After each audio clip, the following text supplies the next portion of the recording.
Here's the big challenge of life. You can have more than you've got because you can become more than you are. Get anyone to do anything for you with these persuasion techniques. Have you ever talked to someone and were so captivated by the way they speak that you felt they could convince you to do anything? Well, it's not hypnosis, and it's not even charisma. It's persuasion.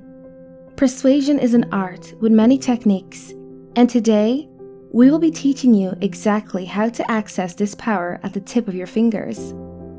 Welcome to Olympian Sunrise. Having the power to persuade people to do what you want or believe what you say is an undeniably useful skill to have. Whether you're running your own business, trying to be successful in your career, building connections with people, or nurturing your personal relationship, knowing how to be influential comes in handy. A lot of people don't like sales because it is believed to be convincing people to get something out of them, but this is false. We are always selling ourselves. Whether it's selling our ideas to our friends of where we should all go out to eat, or selling our significant other on an activity we should do together, or selling ourselves to a new job or opportunity we are going after. We are always selling. I believe that even when we are buying, we are selling. Selling ourselves to the person or store that we are their qualified buyer. What better power to wield than persuasion to enhance our lives? If you're ready to reach your goals and achieve your dreams through the power of persuasion, then you've clicked on the right video. Get ready, because these are scientifically proven psychological facts that have been studied for decades. Before we get into that, let's first learn two things that will lay the groundwork for you to be able to persuade, convince, and influence anyone. Have you ever heard of the saying, "Give and you shall receive"? This is exactly what reciprocity is. If we want others to do something for us, we must first do something for them. If you've ever received an unexpected gift from someone, or they did a favor for you without you asking, it's certainly going to make you feel like you want to do something in return. This is a subtle technique to persuade people, but think of it as planting seeds. Each day, do small or big favors for people, and create a reputation of being generous. When people perceive you as someone who is giving, they will want to give back to you. The next time you ask them to do something, they will not feel like they must do it. Rather, they'll feel that they want to do it. This is a technique that deals with the subconscious of others, so it is extremely powerful. Remember, give and you shall receive. If you've established yourself as someone always ready to lend a helping hand or offer good advice, people will want to be generous with you too. The best part about this is you won't even have to do a lot of work to convince them. They already like you and want to listen to you. Implement these 3 words in your vocabulary, and you will find people bending over backwards in order to help you.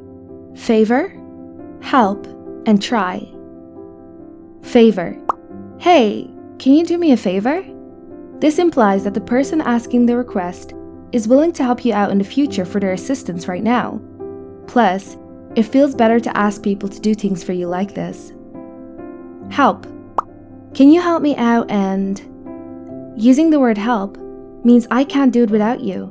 In order for me to accomplish this task, your assistance is required. A person is more willing to help another in need. Try. Something about trying is non-committal. A person can try to do a pull-up, try a new beverage, try something new, and if it doesn't happen, there is not an expectation of success. Trying is not doing, but rather an attempt to do so. When speaking with my significant other, I use it like this. Hey honey. Yeah? Can you do me a huge favor? What is it?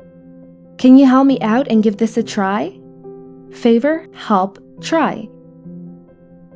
Another thing to learn is authority. Just as you have established yourself as a generous person, another way to easily persuade people or influence them with your ideas is to be credible. This is the reason why doctors or lawyers often display their diplomas or certificates in their offices. If people know you are knowledgeable, they will also see you as someone worthy of their trust, and they will want to listen to what you have to say. Establishing yourself as a generous person of authority is simply laying the groundwork for all these persuasion techniques to work.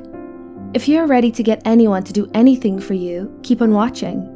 These are psychologically proven to work, so listen closely. This first technique is extremely powerful. It's called creating anticipation. And experts have been doing research on this for decades. In a study on anticipation, behavioral economist George Lowenstein asked people this question: in 3 days, you can kiss any celebrity of your choice, or you can do it right now. Which one do you pick?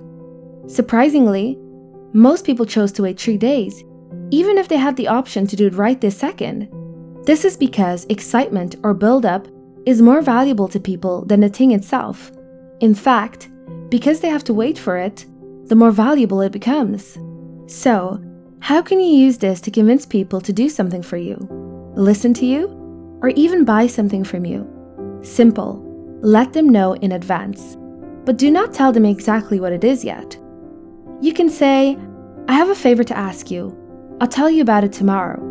Or, there's something important I need to tell you, but I have to finish a few things. Can you wait until this afternoon? This builds excitement and makes that person look forward to what you're going to tell them. What you have to say or ask will then have more value to them, and they will be more easily convinced by whatever you say, simply because they had to wait. That's just the tip of the iceberg. Make sure you watch until the end of the video for the best and most effective techniques to strengthen your persuasion skills. Another way to easily persuade people is to create the perception of lack. You might notice that some sales ads will say things like, last chance to buy, or until supplies last. This strategy is called creating lack or scarcity, and this is based on a proven psychological fact. When there's a low supply of something, people will want it more. This is a very common marketing technique, and you can apply it when persuading people too. When trying to convince someone of an idea, start by saying this: hey, I'm only telling this to a few people, so don't tell it to anyone else yet. By doing this, you're letting the person know that what you're about to tell them is important and valuable because it is rare, and not many people know it yet. This psychological trick is powerful. The next time you're trying to convince someone something, remember to create the perception of lack, to make your idea seem more valuable. On to the next technique. If I asked you to help me finish a paper I'm writing, would you rather do 5 pages or 1 paragraph? 1 paragraph definitely sounds easier, right? This technique is called anchoring. If I simply ask you to write 1 paragraph for me, you might think it's too much. But by comparing it to 5 pages, it seems much simpler, and you'll be more likely to do it. This is a popular marketing strategy for businesses too. If a product costs a certain amount of money, they may place it next to something much more expensive. $50 may seem like a lot, but not if it's next to something that costs $200, right? You can also apply this principle when trying to get someone to do something for you. Let's say you need help editing a paragraph from your report. You can casually mention first how you had to get someone else to edit 5 whole pages.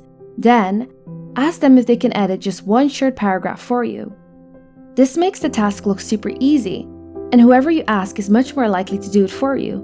Now, these next 2 techniques are said to be the most effective tools for persuasion, so get ready. Foot in the door method, also known as the Benjamin Franklin effect, was studied by Stanford psychologists in 1966. It states that people are more likely to say yes to a big request after they have agreed to a more modest request. A good example of this is when a person asks a friend if he can borrow money. First, he asks if he can borrow $5, and when his friend agrees, he then asks if it's okay to make it $10 instead. Because the friend has already said yes to the first small request, saying yes to the bigger request was almost automatic. And there's even a little spin on this that is also a powerful persuasion tactic. It's called door in the face technique, and it's the complete opposite of foot in the door technique. Instead of starting with something small, go straight to requesting for something big. If they say no, tell them you'll settle for something smaller instead. They will then feel more obliged to give you what you want, because they already said no to the previous request. Alright, Dream Achiever, are you ready to use these persuasion techniques to persuade, convince, and influence? If you're persuaded that our channel gave you value and taught you something you didn't know before, then we're going to persuade you to click on that thumbs up button and subscribe to our channel. Until next time, Dream Achievers.